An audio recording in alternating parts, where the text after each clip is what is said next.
Evangelho de João, capítulo 15. Eu sou a videira verdadeira e meu Pai é o lavrador.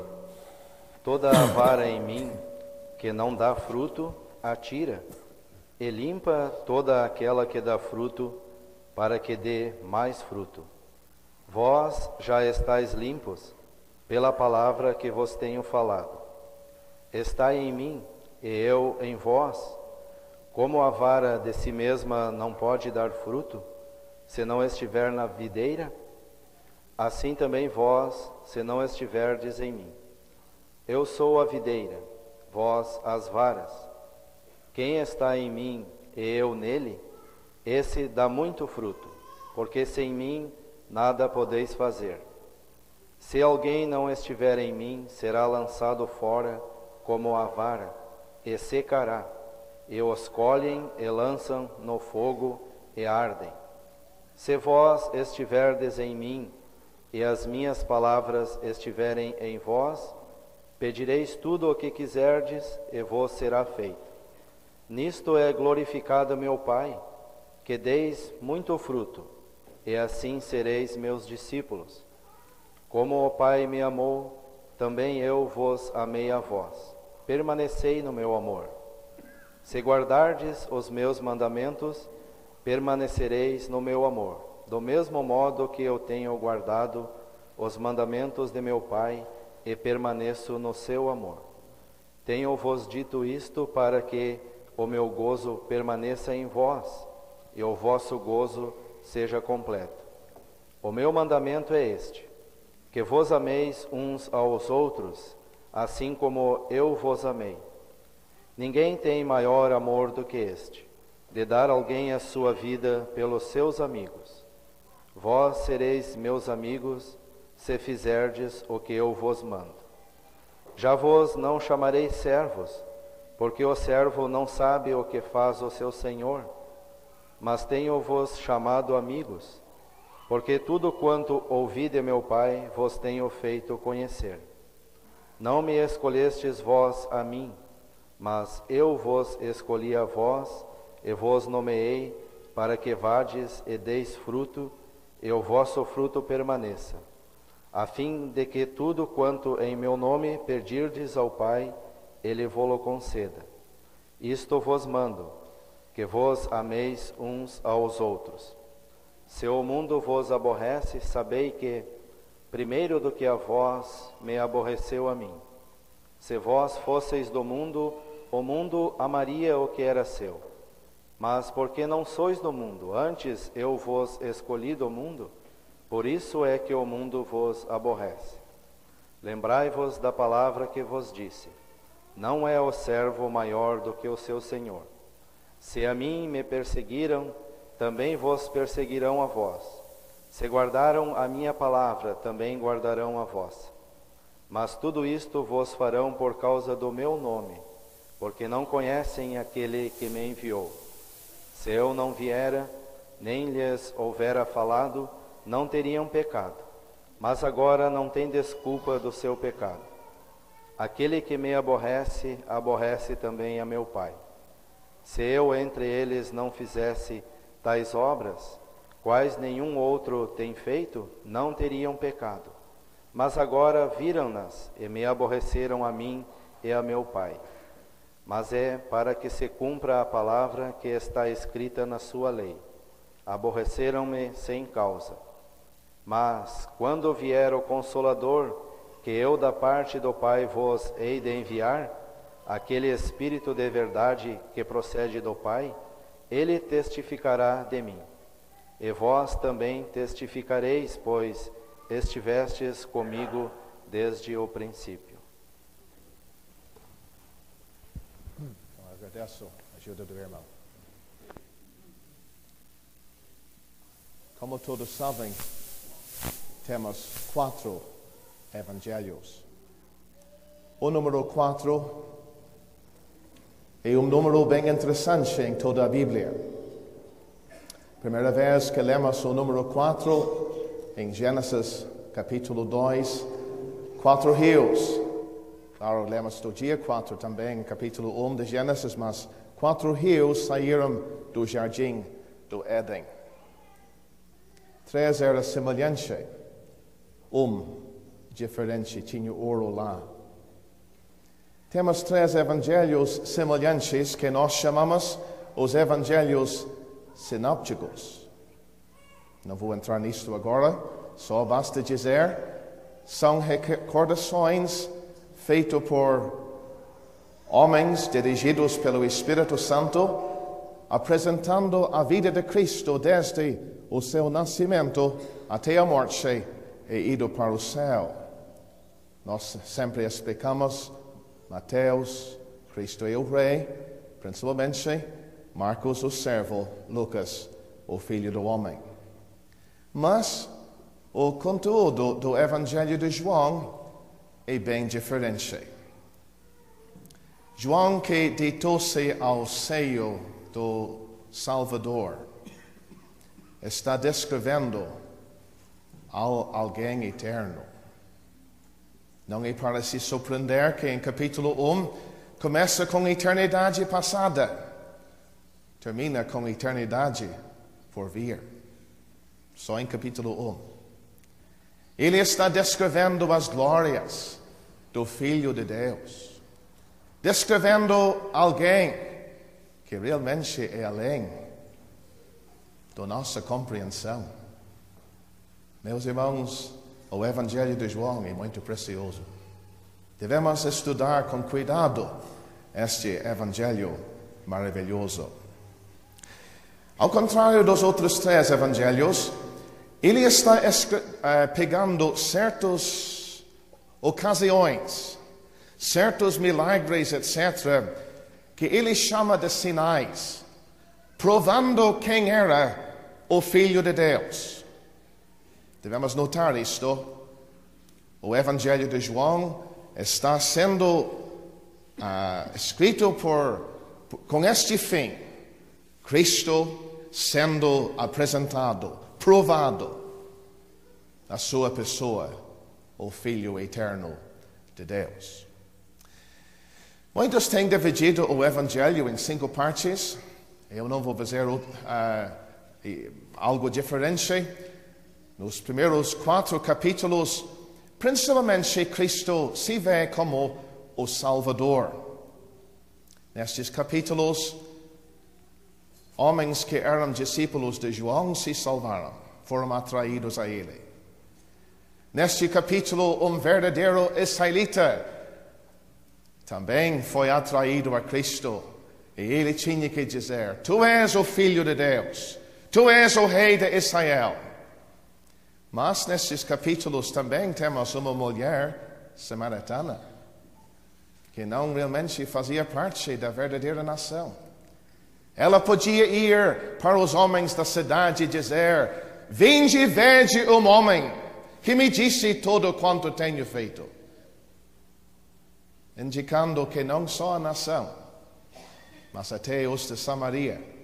E como você sabe, ao fim daquela história, os homens da cidade saíram e depois daqueles dias juntos, tinham que dizer: Nós temos ouvido e verdadeiramente sabemos, este é o Salvador do mundo.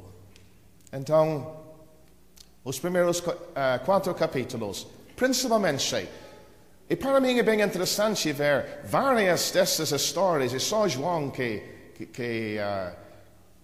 mostra o que aconteceu. Nicodemos, por exemplo, é só no Evangelho de João. Mas, capítulos 5 a 8,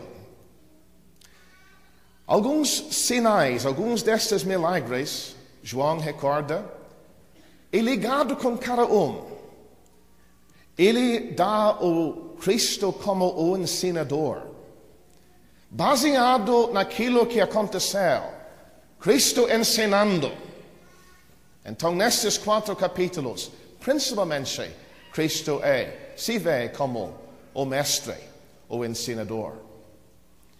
Capítulos 9, 10, 11, 12. Eu não vou entrar em detalhe em cada capítulo, mas eu gosto de me lembrar. Nestes capítulos, Cristo é o pastor. Se lembra capítulo 9, como ele cuidou de que foi rejeitado por causa da sua ligação com ele? Em capítulo 10, ele cuida das suas ovelhas. Em capítulo 11, ele cuida lá em Betânia daqueles duas irmãs chorando. Em capítulo 12, ele cuida até do seu povo, dos seus discípulos. E realmente isto é o que liga com os capítulos que temos, dos capítulos hoje, em capítulo 15, 13 a 17. Principalmente, ele está ensinando os seus discípulos. Mas principalmente quanto a certos fatos. E vamos entrar nisto daqui a pouco. Mas só terminando a visão do Evangelho em geral, capítulo 18, como nós sabemos, e 19 é a morte dele, a ressurreição, capítulo 20 e 21, nós temos o ministério dele depois da sua ressurreição. Mas voltando para os capítulos que nós chamamos o ministério do cenáculo, versículos 13 a 17. Eu não sei se meus irmãos querem conversar mais tarde sobre as últimas palavras do versículo 14, onde ele diz: levantai-vos, vamos-nos daqui. Muitos acreditam que, quem sabe, capítulos 15, 16 e 17 não estavam no cenáculo. Eu não estou convencido. Eu prefiro entender ainda estes capítulos tão preciosos. Ele estava sozinho com os discípulos no cenáculo. Então, o que estes capítulos têm para nós? Número 1. Cristo está revelando que ele vai embora, que ele vai ficar ausente. Número 2, e nós vamos ter isto no nosso capítulo, ele vai mostrar que os céus vão ficar no mundo adverso, o mundo inimigo, onde há certos problemas que não podem evitar. Não podem.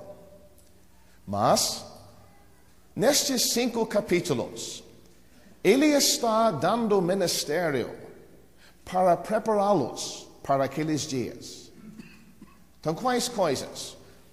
Capítulo 13, se lembra, ele lavou os seus pés. Acredito, revelando que no mundo onde eles vão estar, haverá necessidade de preservação. Contato com a contaminação. Ele lavou os pés. Capítulo 14, em termos gerais, acredito o ponto principal do capítulo 14 é a promessa da volta dele. Ele está dizendo: eu vou embora, mas eu não vou embora e me esquecer de vocês. Que na ausência dele, ele está preparando lugar para eles, mansões celestiais. E se eu for, voltarei outra vez. Que ânimo, que mensagem de ânimo isto teria sido para os discípulos. Então, a promessa da vinda dele. Eu vou passar por cima do capítulo 15 agora. Em capítulo 14, vamos ter ao fim do capítulo 15, mas principalmente capítulo 16. Ele vai ensinar estes discípulos: eu vou ficar ausente, mas vocês não vão ficar sem poder.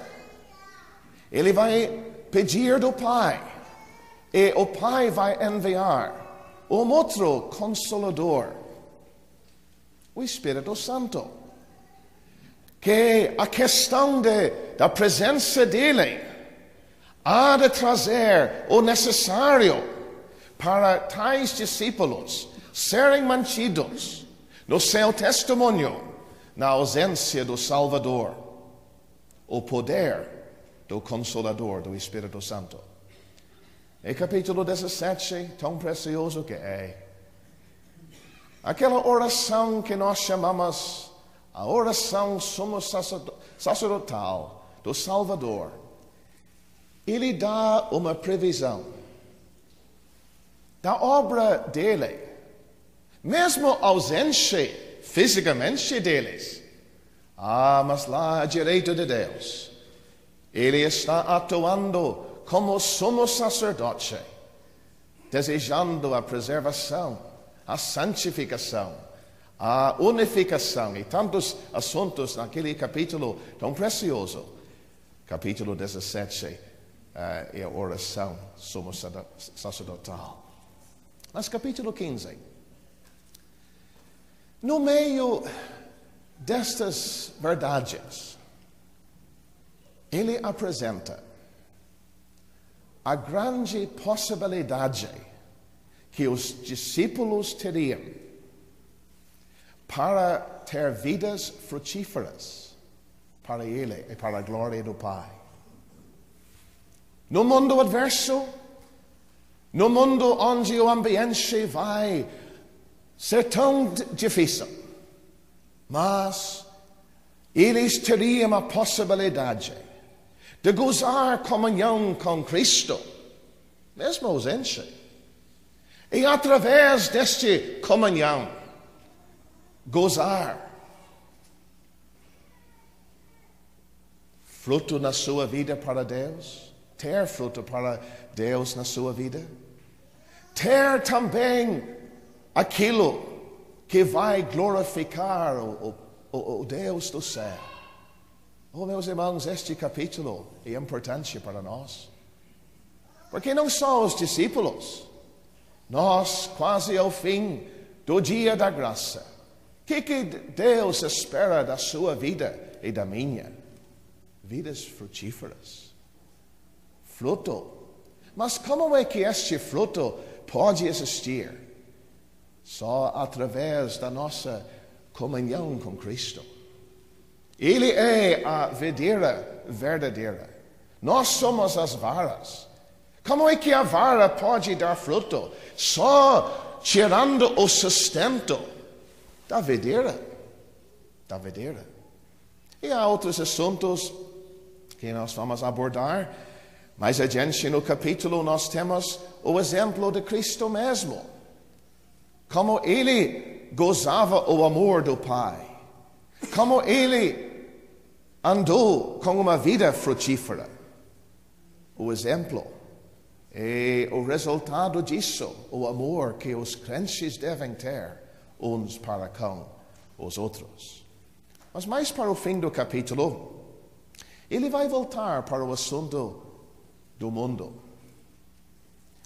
A palavra-chave é aborrecer.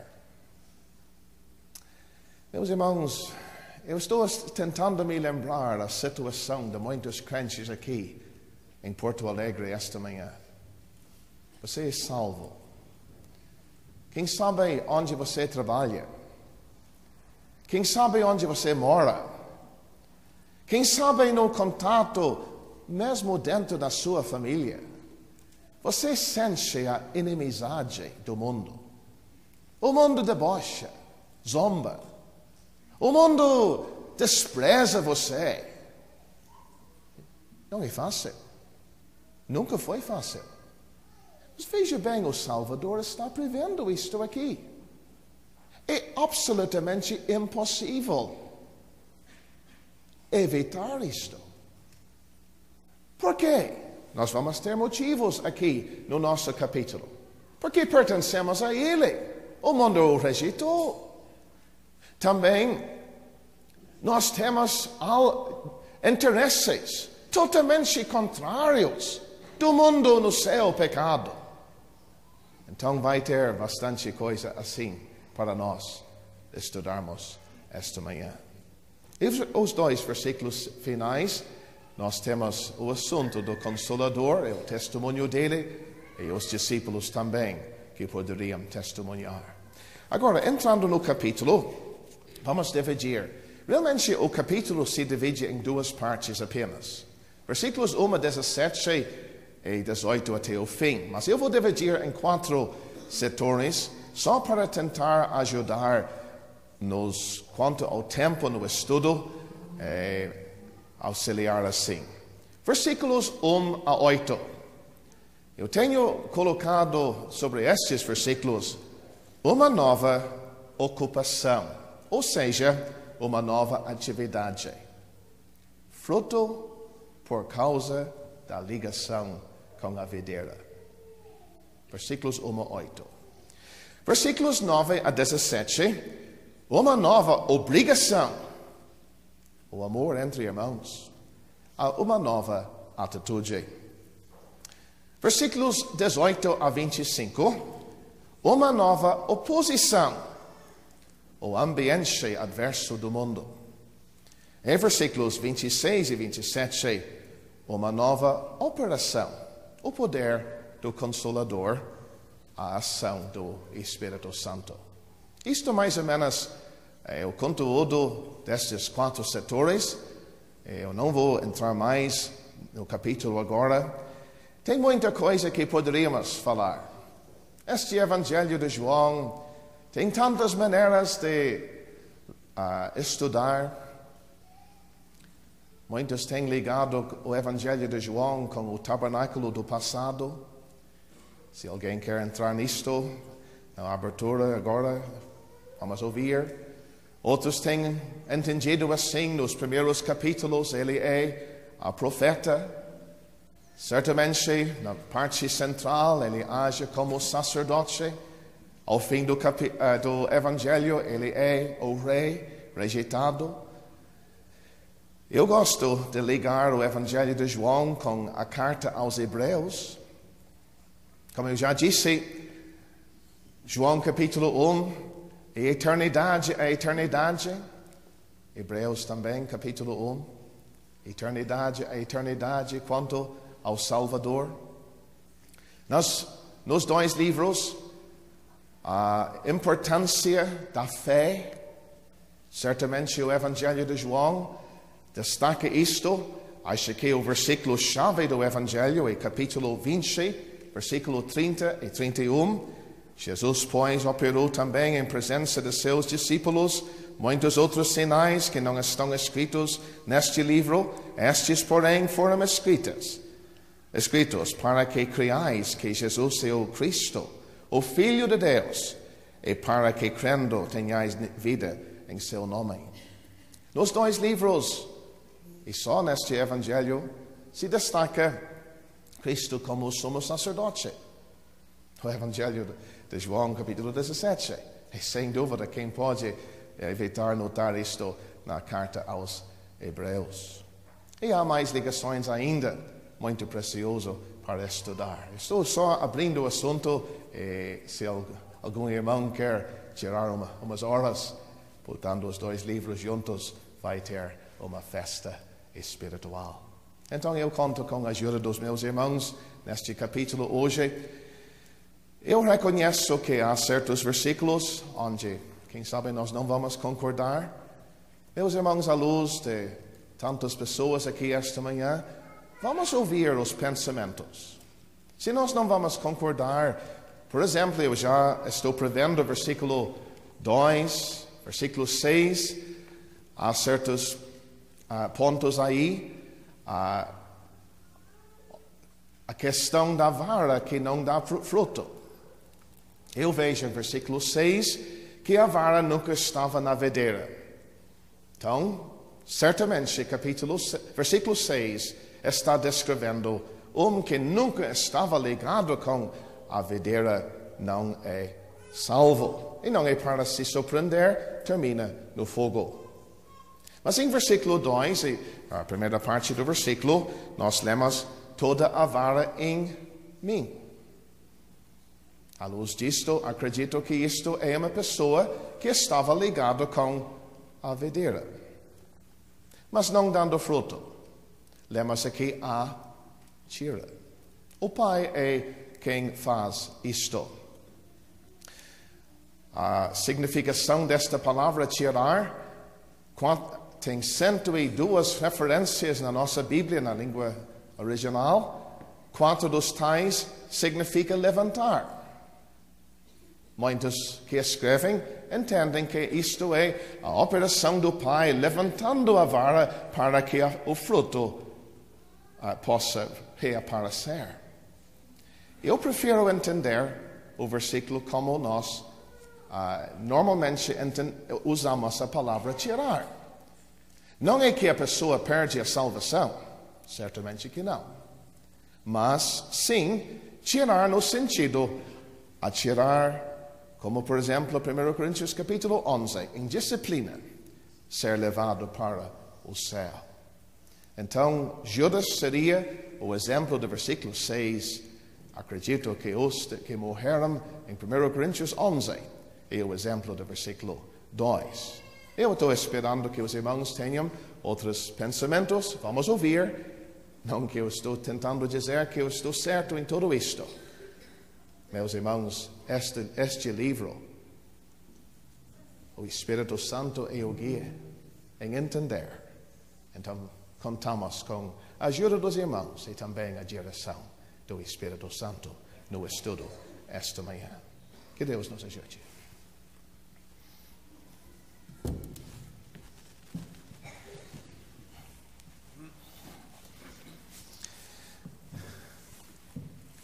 Se um dos irmãos quer tirar algum tempo abrindo o Evangelho de João em geral, vamos contar com os pensamentos. Tem muita coisa que poderíamos abrir, porque o assunto é grande.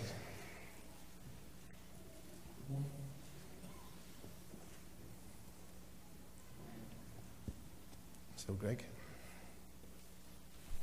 Gostei do seu pensamento do tabernáculo.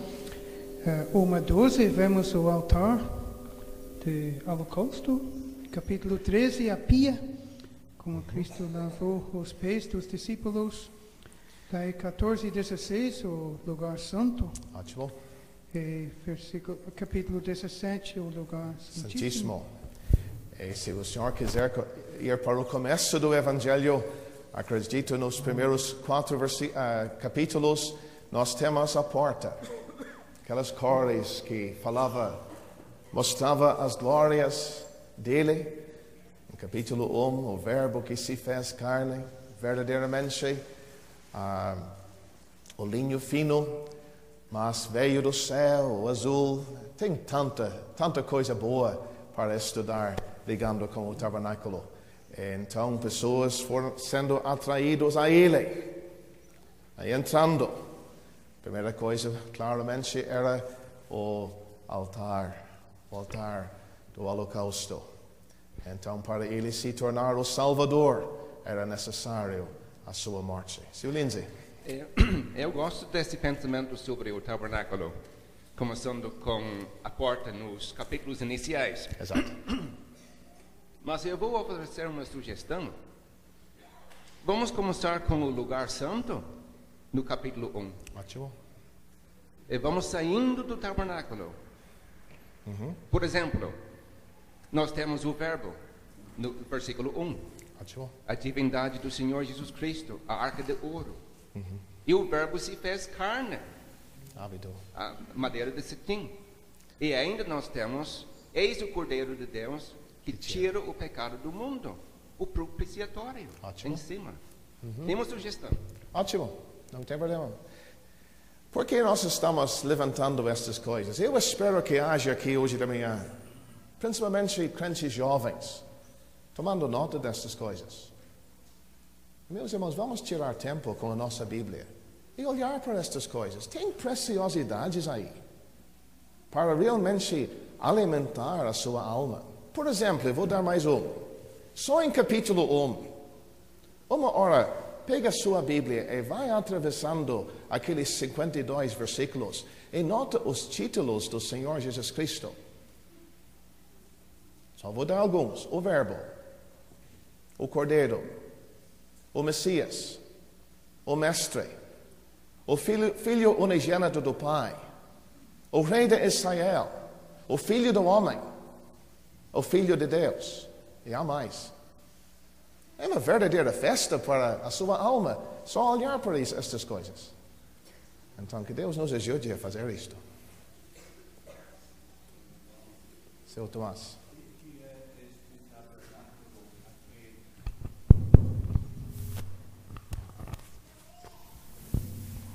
Obrigado. O que é este tabernáculo a que os irmãos se referem e onde lemos dele?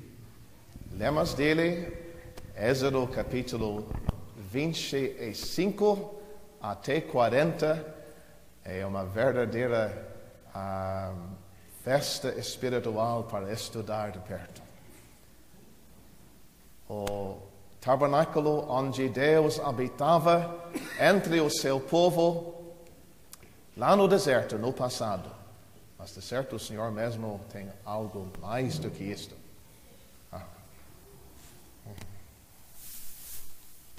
Era só, seu João, muitos aqui podem não entender, já que os irmãos partiram logo para os diversos vasos, podem não entender a que se refere. Tá bom.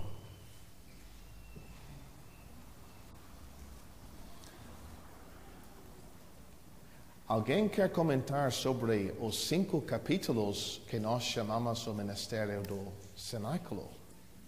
Capítulos 13 a 17, porque nós estamos no capítulo central, capítulo 15, antes de entrar no nosso capítulo. Seria possível dividir estes 5 capítulos, dizendo que no capítulo 13 temos um advogado, lavagem dos pés, capítulo 14 a 16 temos o sumo sacerdote, e capítulo 17 nós temos o intercessor. Ótimo. Muito bem.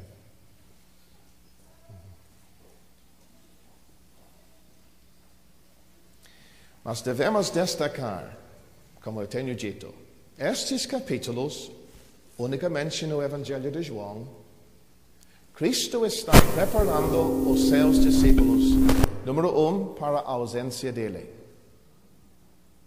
Só pense conosco. Por 3 anos e meio, os discípulos fisicamente têm estado na presença dele. Agora ele está dizendo: eu vou embora.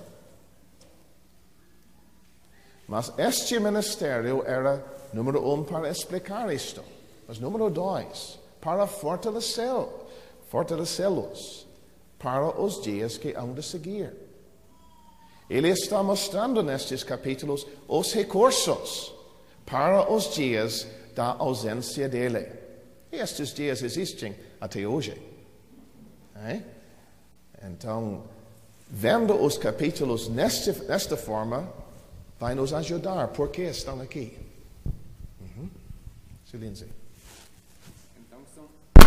Então, são palavras de despedida. Exato. O Salvador está indo embora.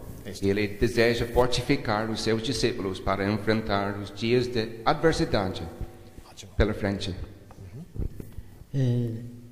O primeiro versículo começa com eu sou, e neste evangelho, várias vezes, o Senhor Jesus se apresenta como eu sou. Se olhasse o Filho eterno de Deus, quando ele usa esta palavra, está revelando o que ele é, acredito, eternamente. Eu sou a porta, sou o pastor, eu sou o pão da vida. Tem tantos para meditar, mas, claro, o versículo 1 descreve isto.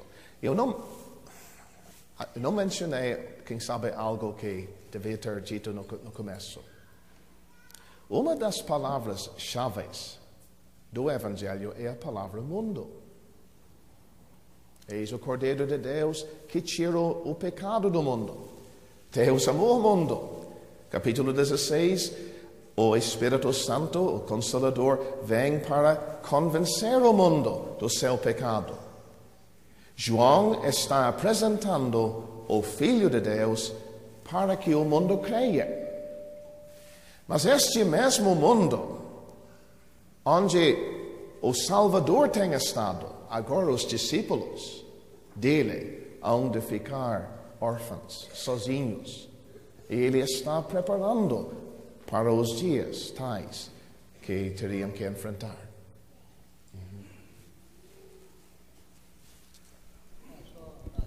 Estava pensando, eu sou a videira verdadeira. Tá, então vamos entrar no capítulo. Num contraste com Israel, Ótimo. no plano divino, mas falhou completamente. Tá, seu Alessio. O Senhor diz em ligação com Israel. Certo, o Senhor tem várias passagens em mente. Quer entrar mais nisto? Por exemplo, o Salmo número 80. Deus diz que Ele chamou a sua vinha do Egito. Quer dizer, a nação em si. Quando Deus trouxe do Egito, redimido pelo sangue do Cordeiro, Ele esperava que produzisse fruto. Esperava que se tornasse uma videira para produzir a alegria, porque vinho na Bíblia tem esse sentido. A porção que Deus devia ter recebido, do gozo da nação. Mas, por exemplo, Isaías capítulo 5, aquela mensagem do profeta. Deus recorda, eu plantei uma vinha sobre outeiro fértil. Plantou com as melhores videiras. Sim? Não tinha questão de inferioridade quanto à planta. Mas quando a hora do fruto veio, em vez de produzir uvas, produziram uvas bravas. Descrevendo como a nação não produziu para Deus o que Deus esperava. Devemos notar, Israel se tornou a videira. O que temos aqui? Tem que diz, eu me tornei a videira? Não, eu sou. De eternidade passada, há que verdadeiramente era a videira, produzindo fruto para Deus. E na sua vida aqui não era diferente. Ele ainda, no meio do mundo que o odiava, ele era a videira verdadeira. O que quer dizer isto? Fruto para Deus, de contínuo da vida dele. Hora após hora, minuto após minuto. Deus sendo glorificado por ele. Meus irmãos, há muita coisa nessas palavras. Quem sabe outro irmão quer entrar nisto? Aplicando aos nossos dias isto, o que é que Deus espera de cada crente? Que dê fruto. Exato. Seu João, pode nos ajudar na última frase de capítulo 14? Levantai-vos, vamos-nos daqui. Ele demorou para sair? Tem esta possibilidade. Quem sabe o Senhor esteja entendendo melhor que ele já saiu em fim do capítulo 14. Como é que o Senhor entende isto? O ambiente de capítulo 14 era de amor. Isto. Capítulo 15, outro ambiente frio, como se diz? Há muitos que acreditam o que seu Greg acabou de dizer. É possível, não estou tirando esta possibilidade, que o Salvador, ao fim do capítulo 14, levou os discípulos para fora. Se é assim, possivelmente, estas palavras que ele falou eram no ambiente lá fora do mundo adverso, fisicamente. Mas eu ainda prefiro entender que ele ficou no cenáculo, demorando até, porque, por exemplo, capítulo 17, eram palavras que, para mim, descrevem o Santo dos Santos. Ele não está entre mundanos quando ele está orando assim. Mas o que os irmãos estão entendendo sobre isto? Seu Tomás? Tem algum pensamento? Sim, eu acho muito difícil o Senhor Jesus apresentar um ensinamento tão sagrado, Sim. tão elevado, caminhando pelas ruas de Jerusalém, ou mesmo em pracinha qualquer ou cantinho qualquer, certamente, no meu pensamento, ele continuaria aproveitando a seclusão do cenáculo até terminar a oração. Impossível, ao meu ver, continuar o ambiente com os transeuntes por aí, movimento da véspera de Páscoa. Acredito.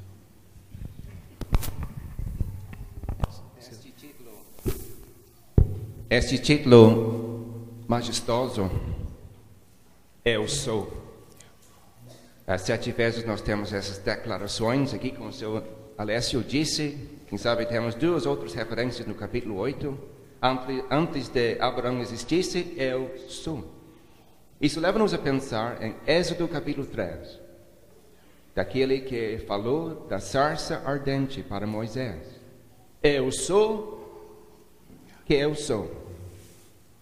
Um título divino. Jeová. Aquele que era, aquele que há, aquele que será. Então, o Salvador está reivindicando divindade ao falar assim. Certamente, Israel falhou, mas ele nunca há de falhar. Exato. Ele nunca falhou. Ele nunca falha. Exato. Muito bem, concordo totalmente. Devemos notar a segunda parte do versículo. Meu pai é o lavrador.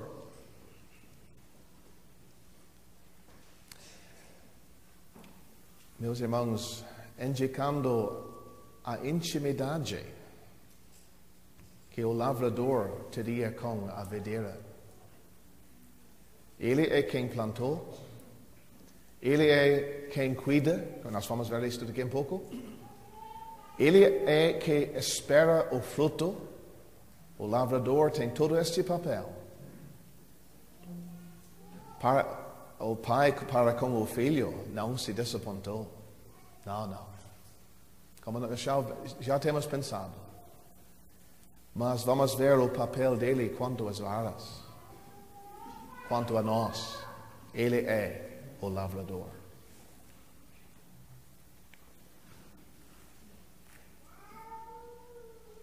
João, posso ainda dizer alguma coisa sobre o capítulo em geral? Eu gosto de pensar que no capítulo nós vemos os crentes em 3 esferas. Nos primeiros 8 versículos em relação a Cristo, necessidade de produzir fruto. Versículo 9 a 17 em relação aos outros crentes, necessidade de amor. E a partir do versículo 18 em relação ao mundo, aquela inimizade do mundo. Muito bem. Isto coloca bem.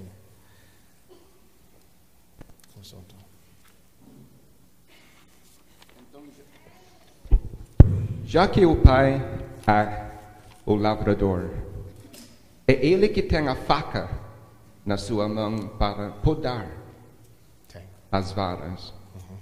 Às vezes nós gostamos de pegar a vaca só para tirar um pedaço de um irmão.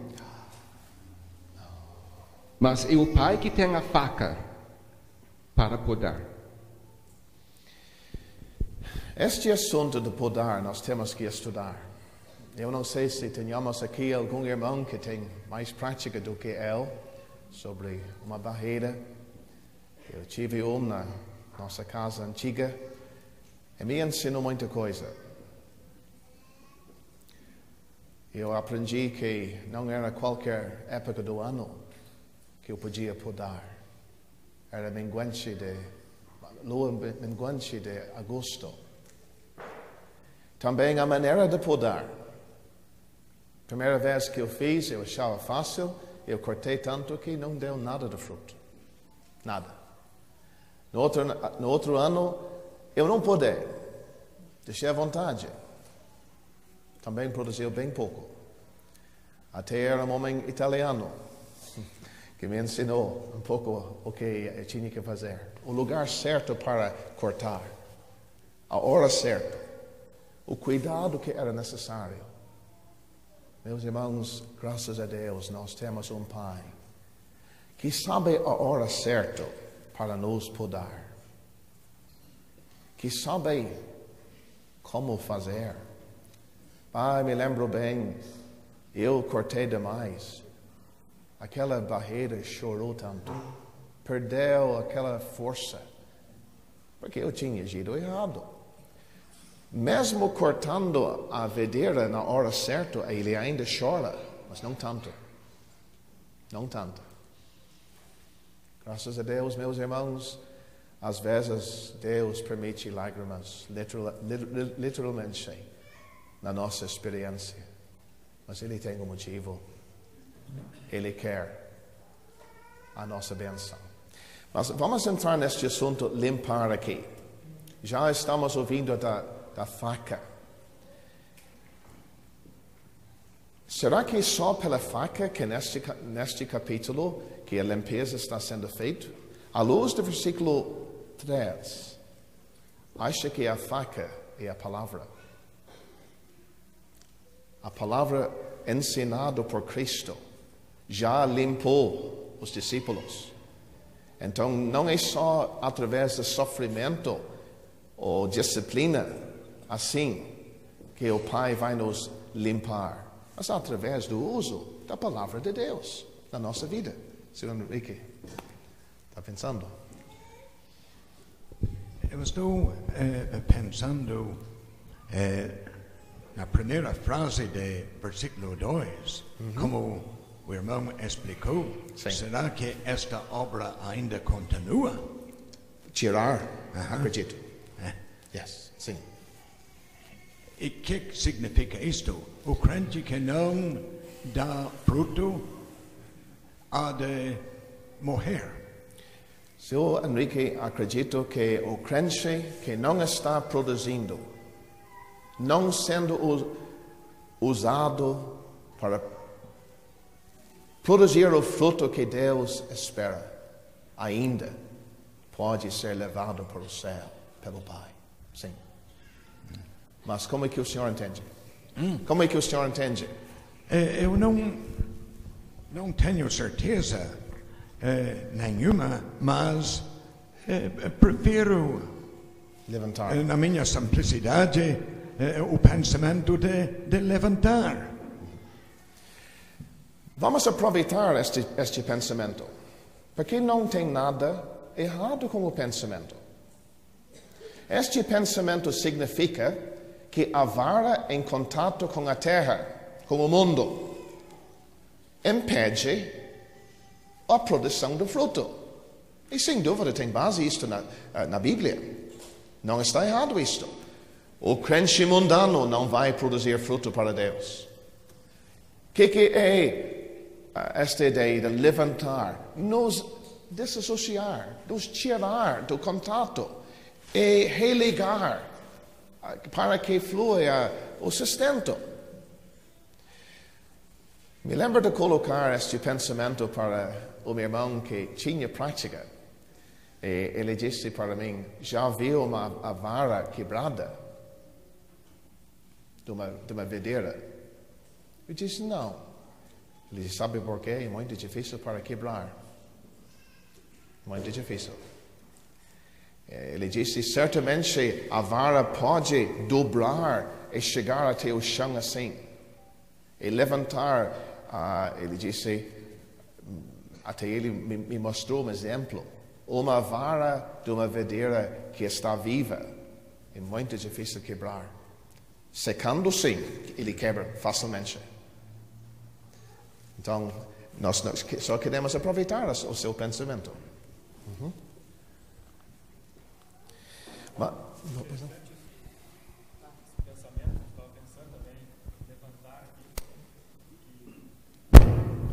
Estava pensando em que o significado seria levantar aqui, porque quem conhece uma barreira sabe que quando os galhos começam a ficar longos, eles tocam a terra, o que acontece?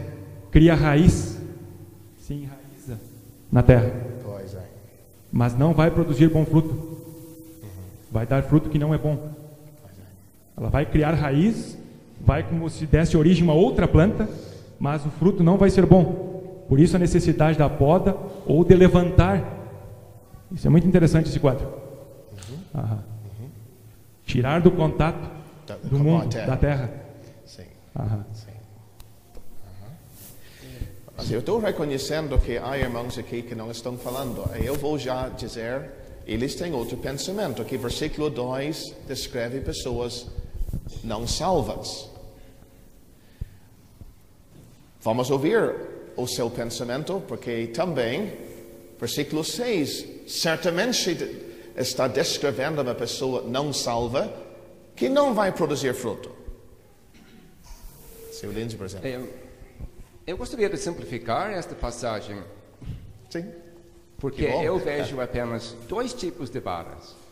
A vara frutífera, a vara infrutífera. O início do versículo 2 e o versículo 6, mesma coisa. E temos do outro lado a vara frutífera.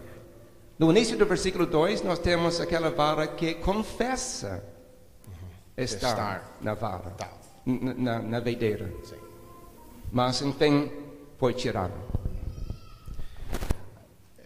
Para concluir isto, tem que entender a palavra em mim só nominalmente, só por confissão. Só para mim isto é meio duvidoso.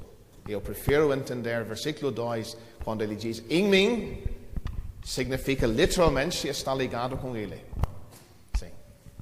Mas já ouvimos as três maneiras de entender o versículo. Concordamos em não concordar. Os crentes podem levar os três pensamentos para casa e meditar e descobrir. Seu Crawford, quem sabe? O senhor poderia nos ajudar mais um pouco com o fruto? Porque, por exemplo, nós ouvimos várias orações hoje, pensando na pregação do Evangelho, que haja fruto. Mas o fruto aqui e o fruto de ver pessoas salvas ou resultados visíveis, ou pode explicar para nós? O assunto do fruto do Novo Testamento também é um estudo bem interessante de fazer. Lemos do fruto do Espírito. Lemos frutos de arrependimento, Mateus capítulo 3. Lemos do fruto da luz, Efésios capítulo 5. Lemos do fruto do Evangelho, como o irmão abordou. Eu prefiro entender aqui que o fruto seja o mesmo que Deus recebeu do Filho, Ele espera de nós. Então é Cristo sendo reproduzido na nossa vida. Seu João, nesse assunto aqui de cortar, de podar a vara para que dê mais fruto, como é que é na prática? Quando surge um pecado na vida de um crente, daí vem a disciplina ou vai além disso? Seu Roberto, podar, a palavra não se encontra no texto. A palavra é limpar. Ao fim do versículo 2. Versículo 3, explicando a palavra limpar, acredito, o Salvador diz, vós já estáis limpos. Quer dizer, em capítulo 13, ele tem falado desta palavra usando quanto à conversão, sendo limpo, quer dizer, o novo nascimento. Mas eu vejo aqui limpos, e literalmente a palavra ensinada por ele tem produzido a limpeza na vida dos discípulos, atualmente, naquele momento. Então, acredito que a resposta para o Senhor, podar, pode ser o uso da palavra de Deus em me limpar. Mas número 2, se isto não produzir o necessário, eu não tiro a possibilidade do Pai literalmente ter que nos cortar. Eu vejo isto em Hebreus capítulo 12. Qualquer filho que Deus tem, Ele corrige. Ele causa disciplina. E isto inclui muita coisa, seu Roberto. Porque é bom lembrar, foi citado José, ele é chamado um ramo frutífero, mas nós não vemos disciplina por pecado na vida dele, mas vemos ele sendo conduzido no meio de um caminho de muito sofrimento. E muitos outros, Daniel e Paulo e tantos outros. Seu Roberto, eu não vejo a ideia de poder só tirar questão de pecado. Voltando para a ideia da videira, o que nós realmente podemos? É o que a vara produziu de si. Deixando a vara sempre se produzir e crescer, vai impedir o fruto. Então não é realmente a questão de pecado em si, mas Deus tem que nos corrigir, nos, às vezes, diminuir de nós mesmos. Oh, meus irmãos, se Deus não agisse assim, nós estaríamos cheios de nós mesmos, cheios de orgulho, cheios do eu. Às vezes Deus nos leva por caminhos que nós sabemos, eu não sou nada, eu preciso de Deus, eu preciso de Cristo. Esta é a obra de poder. Voltando para este pensamento de fruto, Sr. João, vamos observar no versículo 2 ali que temos e limpa toda aquela que dá fruto, a vara que dá fruto. No final do mesmo versículo, para que dê mais fruto. Versículo 5, nós temos, esse dá muito fruto. Temos fruto, mais fruto, muito fruto. 3 categorias, vamos dizer, de fruição. Isso leva-me a pensar em Marcos, capítulo 4, pois nós lemos, e um produziu 30, e outro 60, e outro 100. Sim. Então, quanto fruto dou? Parece que o Pai só se glorifica com muito fruto. O alvo da operação do Pai é para que haja muito fruto. Não é? Concorda com isto? Mas voltando para onde o Senhor começou, o fato que é a vara que já está produzindo fruto que Ele limpa. Você nunca passou por uma experiência que você começou a pensar, mas por que isto aconteceu comigo? Eu estou servindo a Deus. Eu estou fazendo o que eu posso fazer para Deus, mas Deus está permitindo este problema na minha vida. Eu estou passando por um caminho tão difícil, mas eu estava produzindo fruto para Deus. Está aqui, meus irmãos. Ele quer que haja mais fruto. O motivo da obra dele não é para nos derrubar ou destruir, mas para a nossa bênção, o nosso crescimento espiritual. Senhor Noel.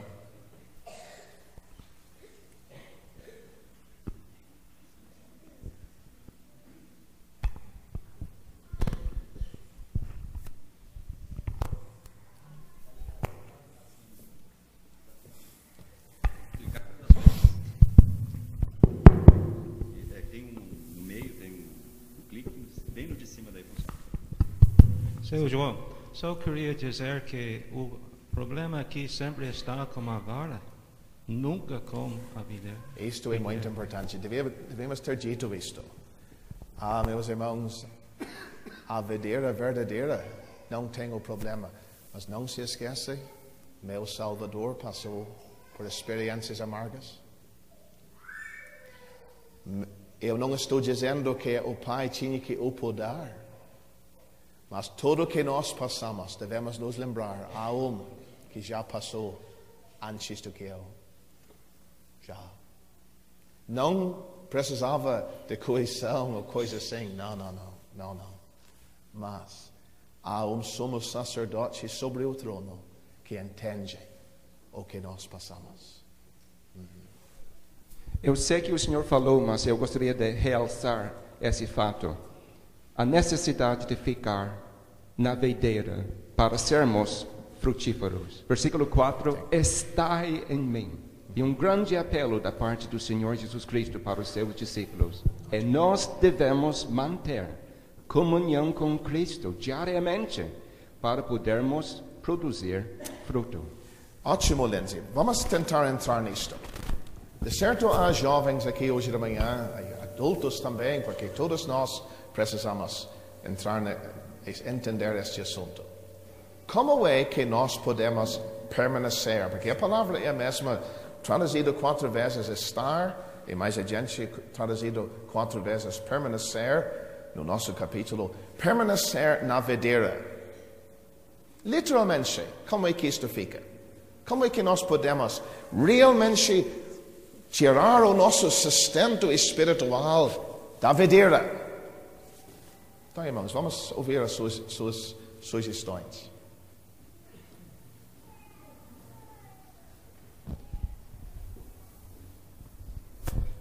Comunhão com Cristo, isto é, oração.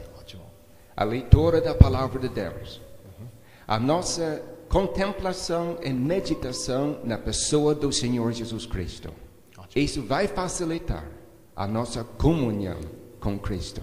Vamos pegar bem estas palavras que ouvimos. Oração, certamente está incluído. Leitura.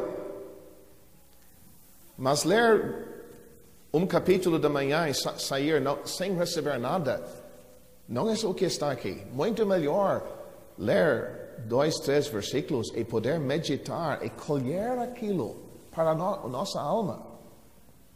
Irmãos, sabe, oxalá que o estudo hoje tenha este efeito nas nossas vidas.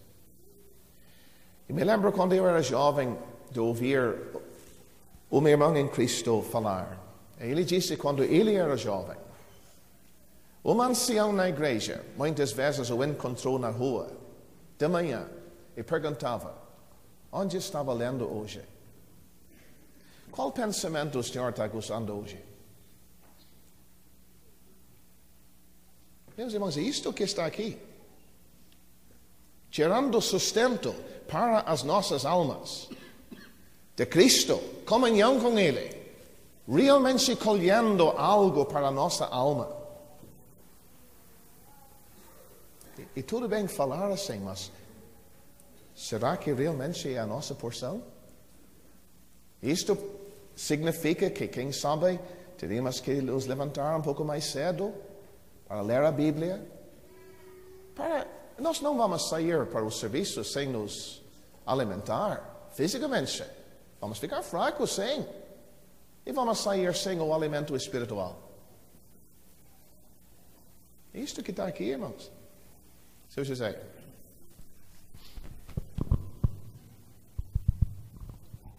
Não, é só dizer que estou gostando de ouvir essas verdades, porque às vezes a pessoa se salva e quer chegar na comunhão da igreja, ser recebido, participar dos emblemas. Que bom. Mas isso é só o começo, né? Sim. Mas agora temos ouvido que o crente precisa manter essa comunhão com Deus, com Cristo. Oração, leitura da Bíblia, apreciação, aprendendo daquele que disse, aprendei de mim que sou manso e humilde de coração. Viu de novo o versículo 4? Como a vara de si mesmo não pode dar fruto. Quantos de nós dependemos de nós mesmos? Não vamos falar isto um ao outro, mas pensamos, olha, eu entendo esta passagem, eu não preciso ler de novo. Leia de novo para ver. Seu João, só uma pergunta, por quanto tempo a vara deveria produzir fruto? À luz desta passagem, Sr. James, enquanto está na videira, deve estar produzindo fruto para sempre. Não tem aposentadoria. Isso, quem sabe o senhor tem algo em mente? Os irmãos mais velhos, coisas assim? Exatamente isso que eu queria destacar. Nós esperamos progresso na vida dos recém-salvos. E sempre ficamos olhando para ver isso. Mas deveríamos parar às vezes para perguntar, será que ainda tem progresso e fruto na minha vida? Ótimo. E até a última hora. Por isso, é interessante estudar os quadros que Deus usa quando Ele fala de fruto, por exemplo, ou de crescimento espiritual. Temos o quadro da árvore. A árvore continua crescendo para sempre, até morrer. E só uma árvore morta que não cresce. Então, deveríamos aprender isso. Nós exigimos isso dos recém-salvos, mas deveríamos exigir isso de nós até o final da jornada aqui. Muito bem.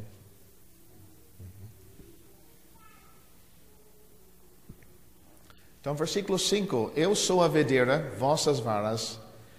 Quem está em mim e eu nele, esse dá muito fruto. Eu gosto muito desta colocação. Quem está em mim e eu nele, esse dá muito fruto. Quer dizer, na parte dele não tem problema. A questão é na parte nossa. Parece que tem uma união dupla aí. Nós nele e nele em nós. E o resultado disso vai ser muito fruto. Porque sem mim, nada podeis fazer. Será que o Salvador está em todo o crente? Sim, senhor. Eu vou ler um versículo. João 14, 23. Jesus respondeu e disse-lhe: Se alguém me ama, guardará a minha palavra. E meu Pai o amará, e viremos para ele, e faremos nele morada. Eu estou me lembrando do 1 Pedro capítulo 3. Santificai a Cristo como o Senhor dos vossos corações. Ele deve ser o Senhor do meu coração, em todo o crente. Eu acredito, em Colossenses, por exemplo, o Salvador está em todo o crente, sem dúvida. Mas aquele que ama ao Pai, aquele que observa, que obedece a palavra de Deus, essa pessoa goza esta palavra, uma comunhão mais íntima, mais especial. E o Salvador e o Pai entram nele para fazer nele morada. Ótimo. Então, tem diferenças entre crentes até.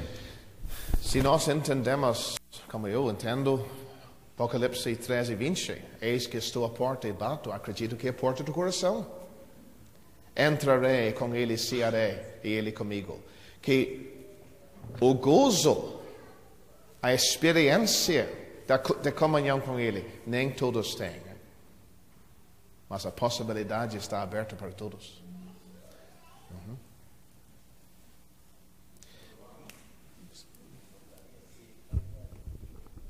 Comentário sobre o versículo 2 ainda. Eu vejo ali também naquele versículo a responsabilidade da liderança na igreja local. Comparando com 1 Samuel, 2 Samuel capítulo 9, nós lemos que era o desejo do rei Davi que houvesse alimento para Mefibosete, um homem aleijado, mas um homem que estava sempre assentado à mesa do rei. Também nós lemos em Lucas capítulo 8, aquela menina que foi ressuscitada, que ganhou vida nova. O Senhor Jesus Cristo disse a ter alimento a ela. Em Lucas também, capítulo 10, nós lemos o Senhor Jesus Cristo dizendo para aquele homem da estalagem: cuida dele. Sim.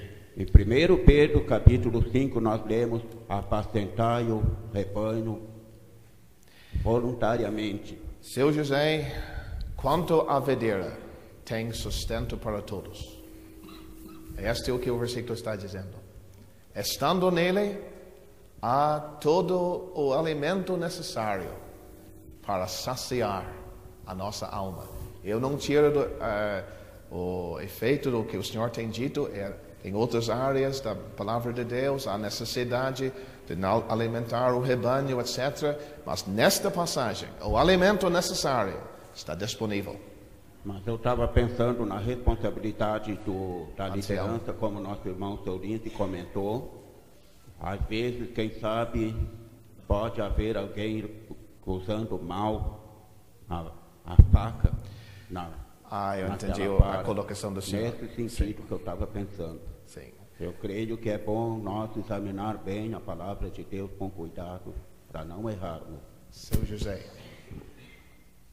Só ia dizer que o versículo 5 deixa claro que não tem lugar para o eu, se não fosse eu. Cristo disse: sem mim nada podereis fazer. Sem Cristo nada podemos fazer.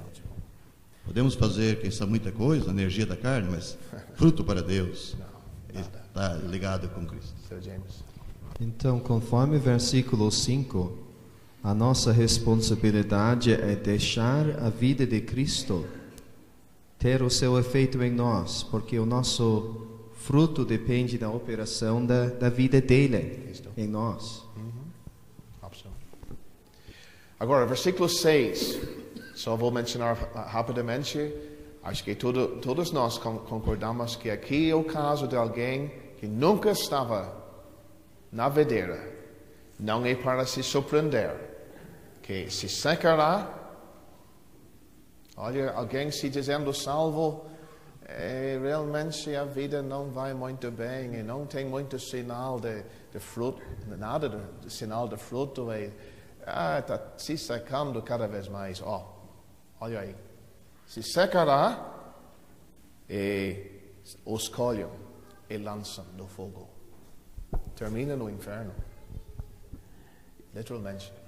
Eu tenho uma aplicação geral aqui, mas eu penso que quando isto foi dito, na ocasião, Judas já não se encontrava mais no meio, e há uma alusão a ele.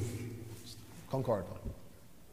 É um bom exemplo de um que estava junto, mas nunca realmente estava na videira, nunca era salvo. Ele já estava secando há tempo. Capítulo 12, ele viu Maria, ele queria o dinheiro para o bolso dele. Disse para os discípulos: vós já estáis limpos, mas não todos. Numa alusão a Judas. Ele que queixava do exercício de Maria, ouvindo de alguém que está queixando, etc., e não entendendo exercício espiritual. Devemos nos lembrar. Tem um versículo aqui que devemos examinar bem. Mas vamos adiante, irmãos. Versículos 7 e 8. Se vós estiverdes em mim e as minhas palavras estiverem em vós, pedireis todo o que quiserdes e vos será feito. Nós vamos ter quase a mesma ideia de novo em versículo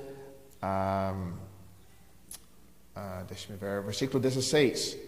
A fim de que tudo quanto em meu nome pedirdes ao Pai, Ele vos conceda. Quero fazer esta pergunta. Será que este versículo, estes dois versículos indicam que quem está com a comunhão com Cristo, quem está com este fruto na vida, vai ter mais poder na vida de oração? Vai entender, claro, o que pedir, porque ele tem comunhão com Deus, com Cristo, sem dúvida. Mas a questão é, será que isto que está faltando conosco, meus irmãos? Eu pergunto. Faltamos a comunhão com Cristo, faltamos este fruto nas nossas vidas e faltamos o poder em oração. Por exemplo, Elias tinha e outros. Mr. Lindsay? Pois é, Sr. João, estou pensando no seguinte, isso me fere muito, que o atender das minhas orações da parte de Deus é diretamente relacionado com a minha comunhão com Cristo. Meus irmãos, isto é muito solene, muito. Se nós pudermos pegar isto bem hoje, ia nos ensinar, eu tenho que caprichar.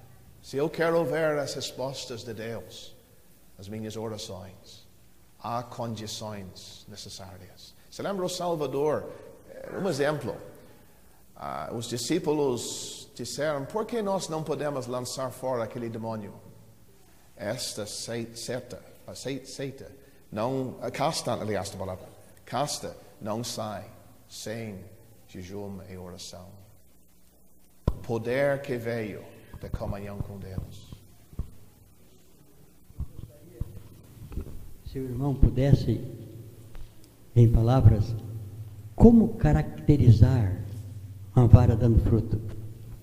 Como caracterizar uma vara dando fruto? É muita agitação, vai para lá, vai para cá? Ou... Não. Cristo sendo reproduzido, caráter sendo formado. Numa outra área, a minha apreciação dele não vai ser domingo da noite na plataforma, mas domingo da manhã na ceia. A apreciação que eu tenho para ele vai mostrar se eu estou gozando comunhão com ele, se eu estou colhendo este sustento dele durante a semana. Mas eu não ligo o fruto com nem palavras, é mais caráter sendo formado na vida cristã, fruto verdadeiro para Deus. Alguém poderia pensar, alguém vendo pessoas salvas através daquele crente, não é tanto isto. Fruto. Se eu olhasse o fruto no Evangelho, eu não vejo aqui. Sim. Eu não vejo aqui, é algo diferente. Porque nós semeamos, o fruto vem de Deus. E Deus que dá o crescimento é outra área do quadro. Seu Tomás já tem o microfone, quer entrar nisto? Não, é para perguntar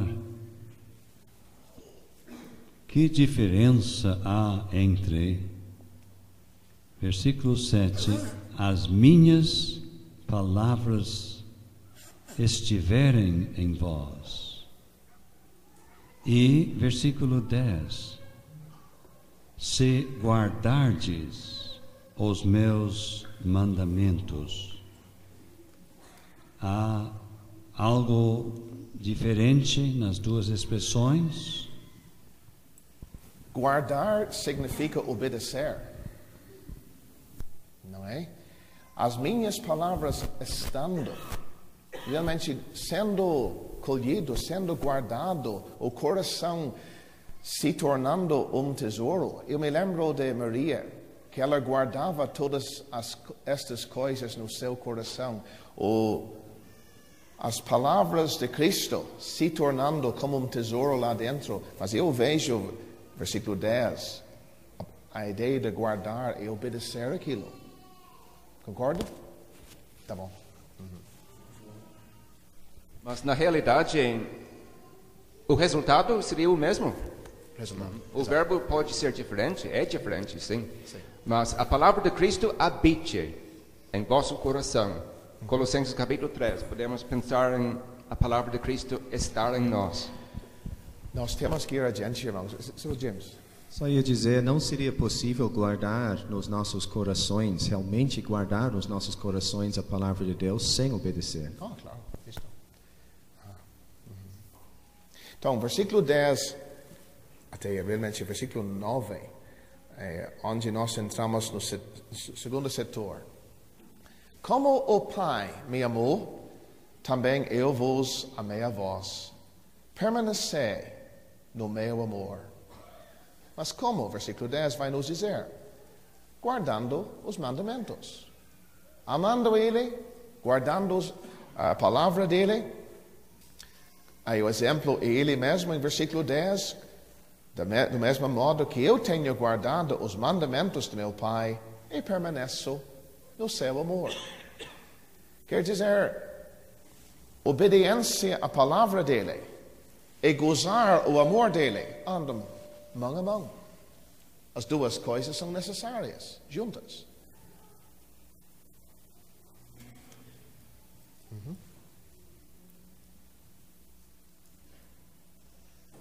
E versículo 11, o resultado: tenho vos dito isto para que o vosso gozo permaneça em vós e o vosso gozo seja completo. O meu gozo e o vosso gozo. É muito precioso pensar nisto. O conceito da videira continua? Acredito que vai até versículo 16. Meu Pai me amou. Sim. A videira. Eu vos amei a vós. As varas. As varas. permanecei no meu amor, estai em mim. Né? Versículo 11. Meu gozo, a videira, permaneça em vós, as varas. Então, é uma aplicação da parte do próprio Salvador. Ótimo. Seu João, aqui diz, permanecei no meu amor. A igreja em Éfeso, nós vemos que deixou o primeiro amor. Tinham muita atividade, continuava muita atividade, mas aquele amor esfriou, né? Nosso amor pode esfriar, o amor dele não. Permanecei no meu amor. Mas quem sabe haja uma crente aqui perguntando, mas como é que eu posso permanecer no amor dele? Gozar aquilo. Eu lembro um exemplo que meu pai uma vez me usou para explicar isto para mim. Ele disse, João, quando o sol está brilhando, se tu ficar na sombra, tu não vai gozar o sol. Tu tem que estar num lugar onde o sol pode brilhar no seu rosto. Ele disse, permanecer no amor e não deixar nada no meio. Permitir aquele calor do seu amor ser gozado no seu coração. E descreve isto bem.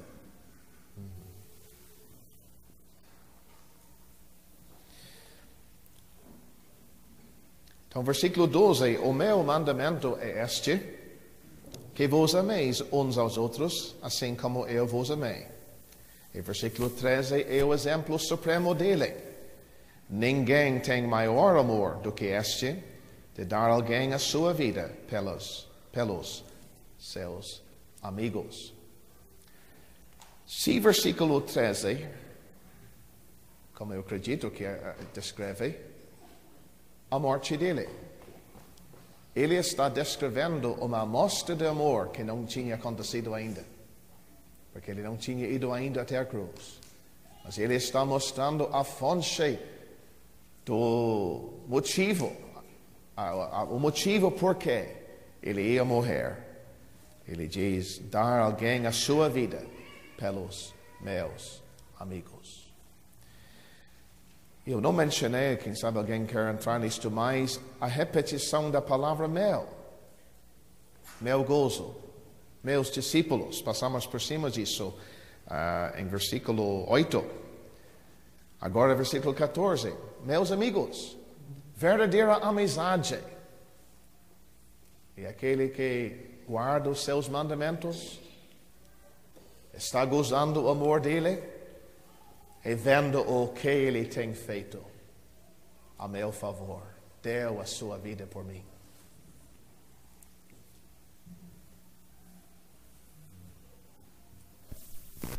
O versículo 9, o Pai me amou, eu vos amei a vós. Versículo 12, que vos ameis uns aos outros. Tudo no mesmo padrão? Mesmo padrão. É muito alto. Muito.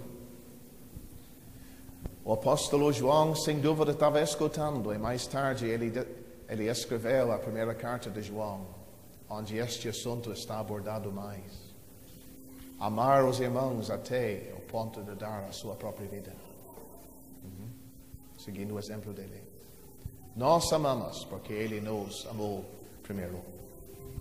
Seu João estava pensando justamente sobre isso. Versículo 10, lemos os mandamentos. Versículo 12, o meu mandamento é este. Parece que todos os outros estão... Não é? Se eu amo meu irmão, eu vou evitar várias coisas. Não vou criticá-lo, não é?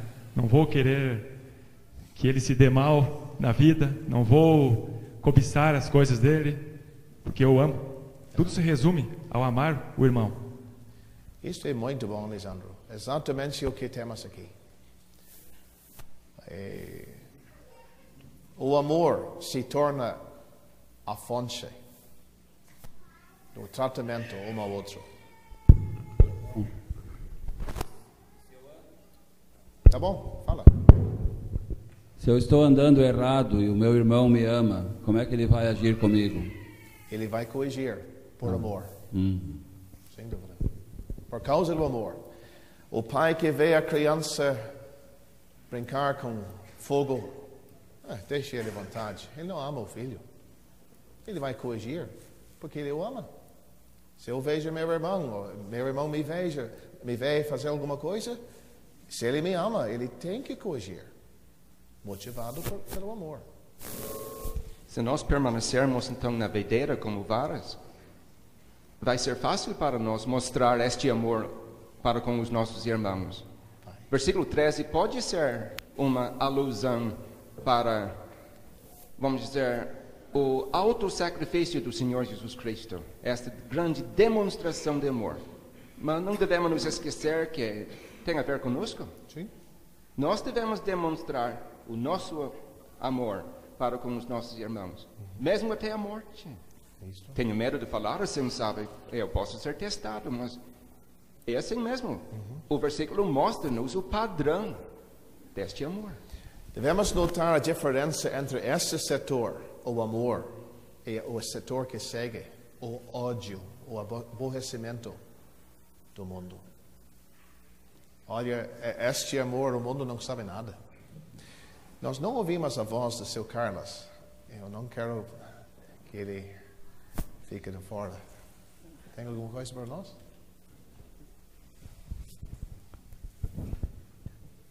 Eu tenho uma pergunta aqui, seu João. Em versículo 14, meus amigos, isto seria diferente de em mim, em meu amor e em meu gozo. Parece que em mim, meu amor e meu gozo é a própria pessoa de Cristo. Imagino que seja. E meus amigos já... Ele estende um pouco mais o assunto que tem, né? Sim. Parece que seu Carlos, ele está preparando o terreno para o que segue, o mundo. A inimizade do mundo. Ele diz, mas vós sois meus amigos. Há uma intimidade agora. Ele é o meu Senhor. Não é que eu vou chamar ele do meu amigo. Jamais. Isso não é, nem cabe aqui tal ideia. Ao contrário. Ele tem falado do maior amor.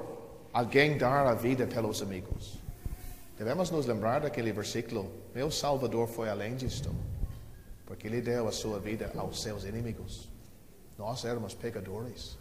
Nós não éramos os amigos dele quando ele deu a sua vida. Mas acredito que ele está preparando o terreno para mostrar. Vocês são os meus amigos. Mas o mundo logo vai lhe mostrar o fato de ser meu amigo. Eles vão te odiar. O mundo vai mostrar inimizade contra tais. Sr. James. É interessante comparar as várias palavras que temos para descrever o crente.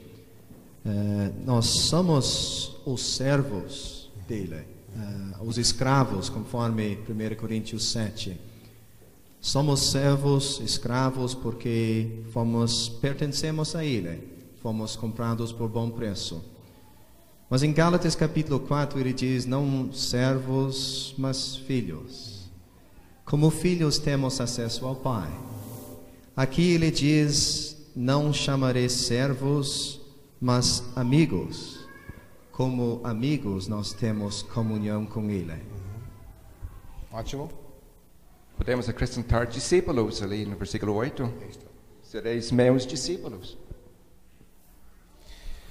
Agora, versículo 16. Um versículo muito precioso. Não me escolhestes a mim, mas eu vos escolhi a vós. E vos ordenei ou nomeei para que vades e des fruto, e o vosso fruto permaneça. Este versículo me mostra que aonde isto tudo começou, nós não tínhamos parte. Ele nos escolheu. Foi ele que nos colocou como vara na videira. Foi a parte dele. É esta parte que agora, que nós podemos gozar. Então devemos tudo a ele. Meus irmãos, vamos pegar isto bem. Tem verdades muito preciosas nestas palavras. Você quer entrar?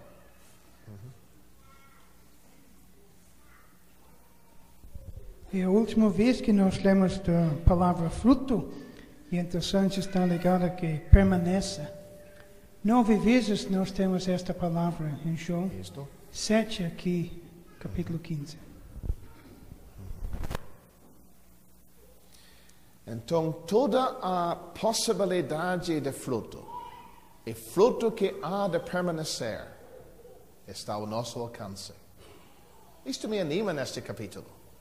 Eu não quero que crente saia aqui hoje pensando, isto é só para os anciãos, os trabalhadores na obra. Este estudo não foi para mim. Não, meus irmãos. Aqui, cada vara, escolhido por Cristo, ligado com Cristo, tem possibilidade de produzir fruto para a glória de Deus. Fruto que há de permanecer para sempre. E ter este poder em oração, que nós temos ao fim do versículo 16. A fim de que todo quanto em meu nome pedirdes ao Pai, Ele vos conceda.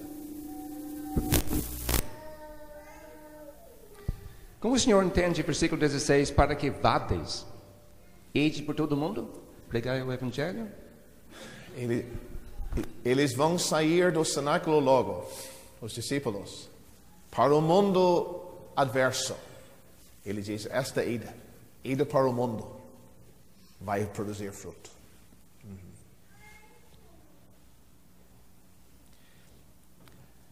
Quem sabe poderíamos perguntar, mas por que ele repete de novo o versículo 17? Quase as mesmas palavras que ele tem falado. Isto vos mando, que vos ameis uns aos outros. Eu acredito, mais uma vez, é o resumo deste setor que temos estudado. Olha, o mundo vai aborrecer, mas vocês, eu não vou estar aqui. Estas palavras tenho dito, que vos ameis uns aos outros. Ele deixa isto mostrando a importância do amor fraternal entre irmãos. Ele como que os estava preparando para enfrentarem um mundo que não aceitaria a mensagem e a própria vida deles como discípulos de Cristo. E foi isso que aconteceu. Exato. Mas, seu Alessio, eu estou pensando sobre crente aqui hoje. Como vocês devem ver uma conferência assim? Ou reunião na sua igreja onde você se reúne, na sua igreja local. Lá no mundo, aborrecimento, ódio, rejeição. Mas ir na reunião, onde há amor, onde há esta amizade, esta comunhão. Está vendo, meus irmãos? A importância do ambiente certo entre nós, este amor um para com o outro. Seu João, na prática, versículo 16, tudo quanto pedirdes em meu nome. Como é isso? O crente pede tudo o que ele acha que precisa e no fim coloca o nome do Senhor Jesus Cristo ali e pronto? Não. Então explica para nós. Número 1, se ele já está conhecendo, gozando comunhão com Cristo, ele vai saber o que deve pedir. Não é qualquer coisa. Ele vai pedir de acordo com a vontade de Cristo, a vontade de Deus. Mas, seu Roberto, e mais do que isto, o que temos aqui no versículo é eu gozando comunhão com Ele. Eu posso usar o nome dele diante do Pai dele, e usando o nome do Filho para com o Pai. Tem muito efeito. Ele vai responder, ele vai pedir, vai dar, vai conceder tudo o que eu peço em nome do Filho. Entendeu? Mas quem sabe o senhor tem outro pensamento? pedir algo que seja conforme a vontade do Senhor Jesus Cristo, sim, para a glória dele. Isto. E o outro pensamento, se eu vou pedir algo, será que o Senhor Jesus ia pedir isso que eu estou pedindo? Ótimo. Isso ia ajudar também o crente nas suas orações. Era novidade para eles pedir em nome de Cristo, porque capítulo 16, até agora nada pedistes em meu nome, pedi e recebereis, para que o vosso gozo se cumpra. Dos comentários deu uma ilustração que eu achei interessante. Homem pobre entra no banco, quer um empréstimo, fala com o gerente, mas quem és tu? Eu não vou usar meu nome. Eu tenho que me ama, e ele é o homem mais rico aqui do bairro. Vou dar o nome dele. E através do nome do homem riquíssimo, o pobre pode pedir o que quer, o que ele, de acordo com aquele nome que ele está usando, ele pode ter o alcance. Eu achei isso interessante, o efeito de usar o nome do Filho diante do Pai. Mas vamos para realmente o segundo setor do capítulo, versículo 18. E o ambiente é bem diferente. Não mais amor entre irmãos, não aquele calor da comunhão com Cristo, mas o mundo frio, o mundo odiando o crente. E nós vamos aprender o porquê. Então, versículo 18. Por que o mundo vai odiar o crente? O crente tem que se lembrar, odiou o meu Senhor. Se o mundo vos aborrece, sabei que primeiro do que a vós, me aborreceu a mim. Será que eu quero tratamento diferente do mundo, do que o mundo mostrou para aquele que me ama? Então, o exemplo de Cristo. Versículo 19. A exclusão do mundo. Nós não somos mais do mundo. Se vós fosseis do mundo, o mundo amaria o que era seu. Mas porque não sois do mundo, por isso o mundo vos aborrece. Então, a exclusão. Mas versículo 20. Não agora o exemplo de Cristo, a exclusão do mundo, mas o ensino de Cristo. Lembrai-vos da palavra que vos disse: não é o servo maior do que o seu Senhor. E versículo 21, a experiência da ignorância deles. Por que o mundo age assim? Porque eles não conhecem a verdade. Mas tudo isto vos farão por causa do meu nome, porque não conhecem aquele que me enviou. E a sua ignorância que leva o mundo a agir assim. Então vamos ocupar alguns minutos, já quase 10 para meio-dia, com estes 4 versículos, 18 a 21.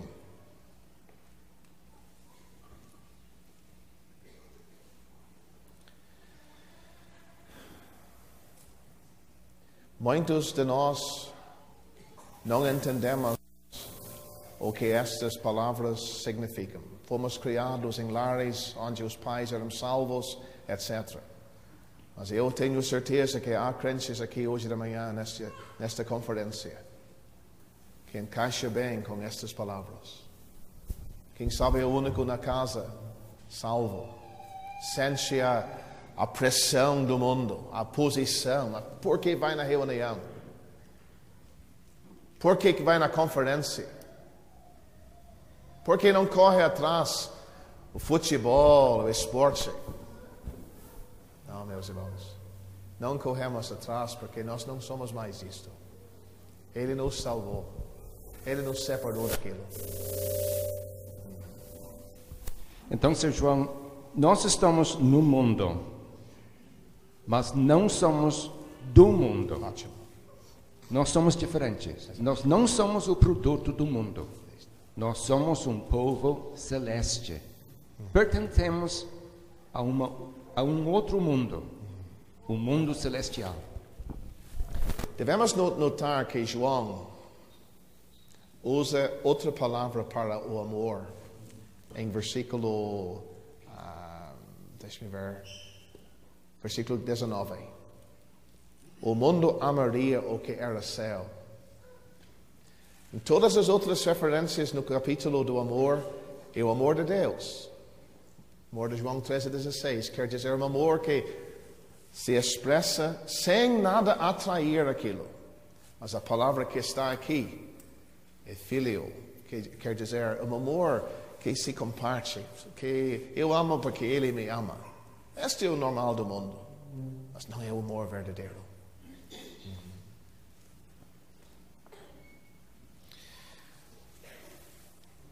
Alguém quer comentar, porque temos que ir adiante?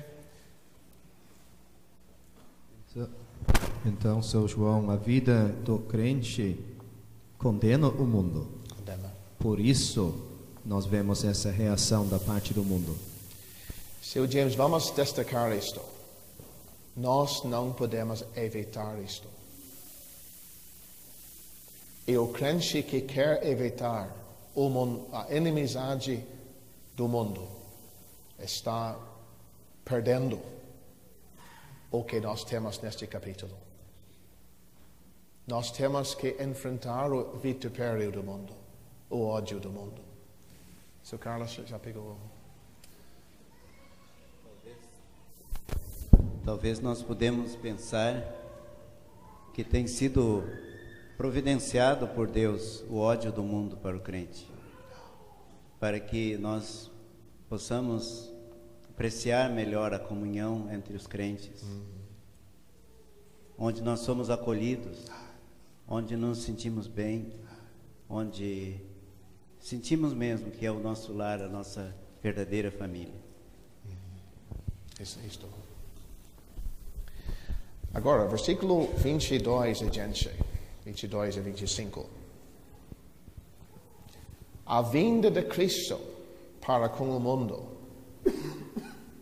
era um passo solene. O mundo, vendo Cristo, ouvindo a palavra dele e rejeitando ele, o mundo agora está sendo aberto para uma condenação maior. O seu pecado é pior do que o mundo na ignorância. Agora é o mundo que rejeita a Cristo. Note bem o que ele diz. Se eu não viera, nem lhes houvera falado, não teriam pecado. Quer dizer, não teriam culpa, seria a palavra. Mas agora nem tem desculpa do seu pecado. Quer dizer, continuar em inimizade contra Deus, contra Cristo, sabendo que está errado. A culpa é bem maior. Quem sabe, só para explicar isto, eu gostei de uma ilustração que um dos comentários colocou. Uma pessoa num lugar, vamos dizer, brincando com fósforos, causando uma explosão, está culpado, está responsável por aquilo que ele fez. Mas, se lá na entrada houvesse um aviso, perigo de gás, não usa fósforos, a culpa é bem maior. Bem maior. Ele realmente transgrediu o aviso. Então, exatamente o que está aqui. O mundo peca e vai responder a Deus pelo pecado. Mas agora que a placa está lá, Cristo veio, avisou da culpa do seu pecado, e eles continuam. Aí que é o problema. O seu pecado permanece bem mais severamente e vai receber uma condenação maior. Vai haver tempo, seu João, de elaborar sobre estas obras, quais nenhum outro tem feito, em que se distingue os sinais do Senhor Jesus, de Moisés, de Elias, de Eliseu, em que se distingue, outro nenhum fez igual. Para aproveitar o tempo, fala, dá a sua resposta.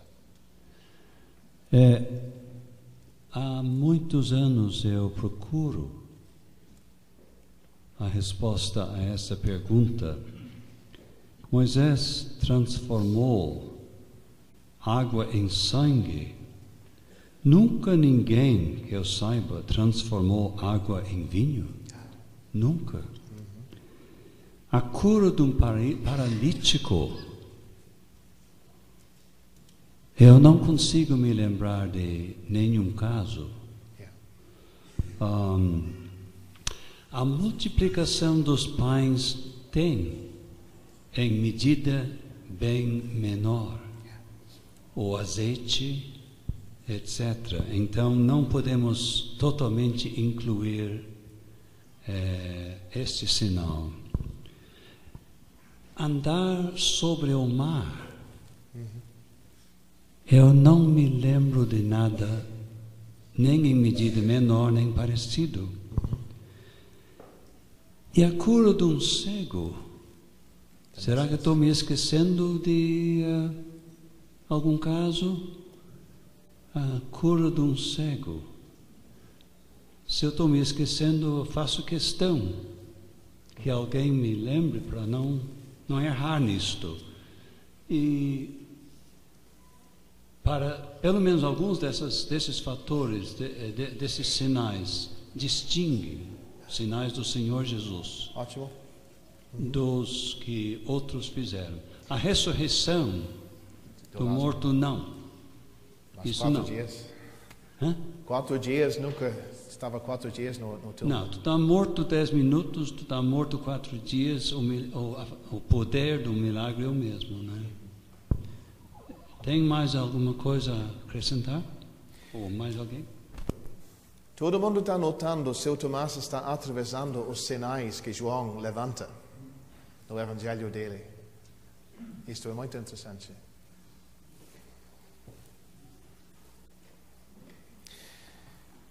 Mas só temos 3 minutos, então os versículos finais.